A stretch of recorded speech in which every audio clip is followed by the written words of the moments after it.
connecting with your highest purpose in life.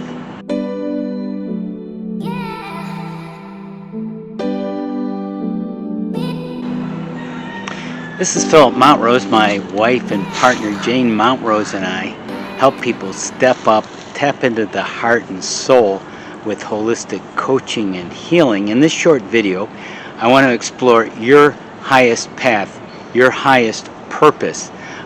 And there are different ways to do that, and it's very important in this time of change and accelerated evolution, the Great Awakening.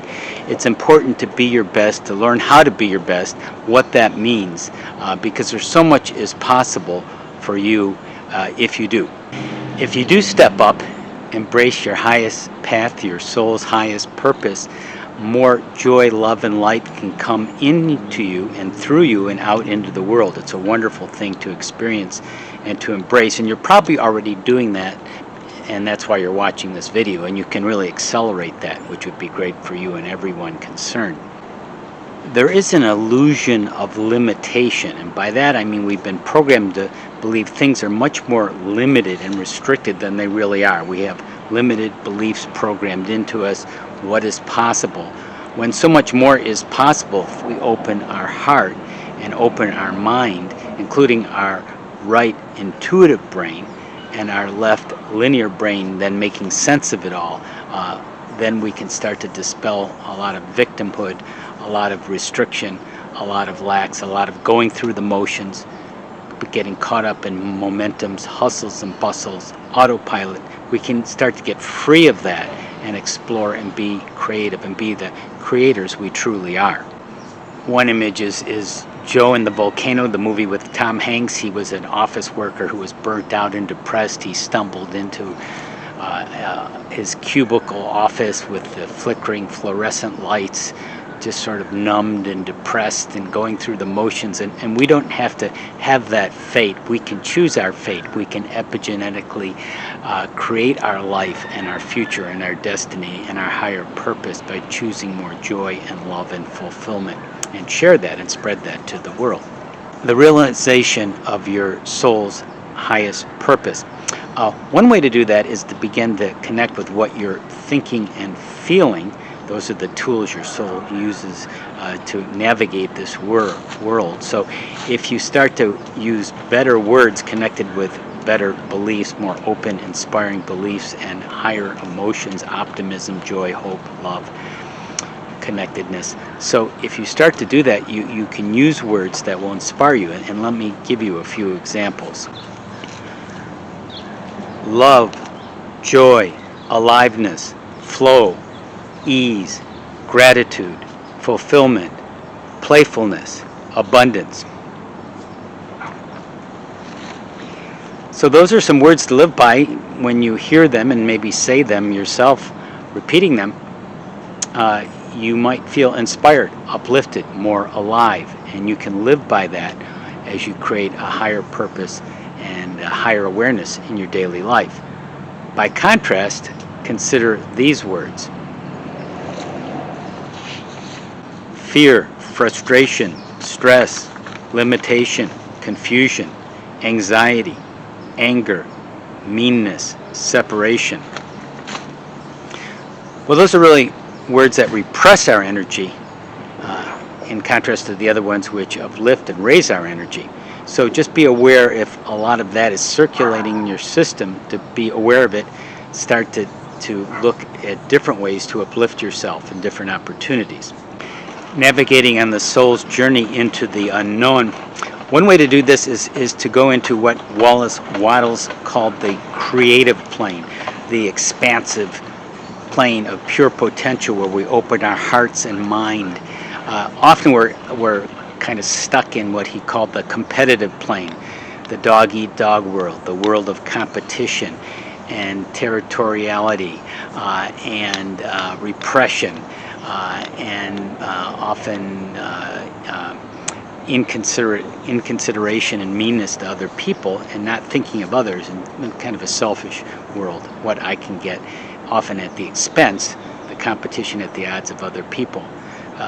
If you start to compete with yourself, your best self, you can rise to the creative plane where there's more aliveness, more connection, more creativity, compassion, joy, love, some of those words to live by, and you can start to live more in that world, being more in that world, and rather than being stuck on the competitive plane.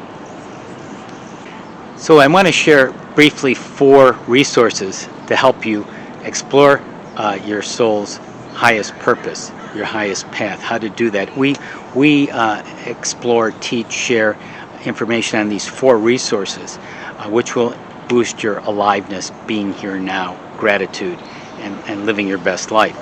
So the first one is energy healing, spiritual healing. We use a version that we've created of EFT, Emotional Freedom Techniques, the tapping technique, a holistic version, which uses the pressure points to balance your energy system so you can feel more at peace and more present to your life. And we use other ones too, like spiritual kinesiology, a healing from the soul, so you can get your energy in balance. A second resource to reach your highest potential, your soul's purpose, is connecting with archangels. There's many of them that oversee vast numbers of people around the universe. You need to invite them in for more love and healing, awareness, and guidance. And that's a beautiful thing to do, to feel their energy now. These wonderful beings who are devoted to love, non-physical beings that anyone can connect to. And people, they've written about in religious texts in the Bible and Quran and such as playing a key influence in history as well. And we can access them right now, and you can develop your understanding of that, and we have more information on that too.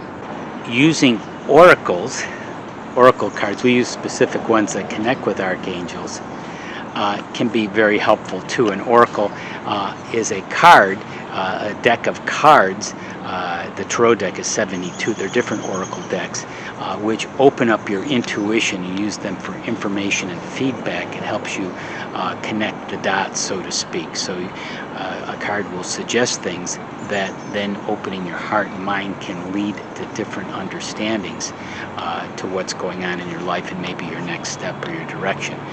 Not as fortune telling, we don't do it that way, but for more insight and depth and support in understanding the journey to your soul's higher purpose.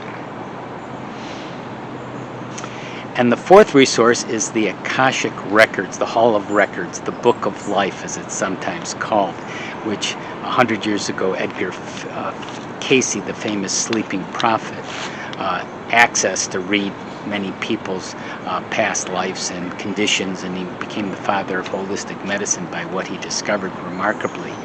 But you don't have to be Edgar Cayce to do that. You can read your own Akashic Records, your own past and present and potential futures. You can heal yourself, clear karma, many things, connect with wonderful beings. It's this ultimate database. It's kind of like the internet on steroids, a super library. It's non-physical, that anyone can access. Your soul imprints with your thoughts and actions and feelings, and into this gigantic repository called the Akashic Records. So that's something else that's a tremendous resource that you might consider accessing too, to uplift yourself and guide yourself and navigate. So we need everyone to lift up, to raise up in this time of accelerated evolution, the time of great awakening, because the more you awaken, the more you're on your highest path, the more you elevate other people to their highest paths too. You bring in more light, shine more light, radiate it out. And that, in this critical time of huge divisions and crisis, as Swami Beyondananda, Steve Berman said, the earth is going to experience peace. He just hopes that people are around to experience it. So we have a choice now to save ourselves and help ourselves and uplift ourselves and learn from these challenges we're going through getting on our soul's highest path.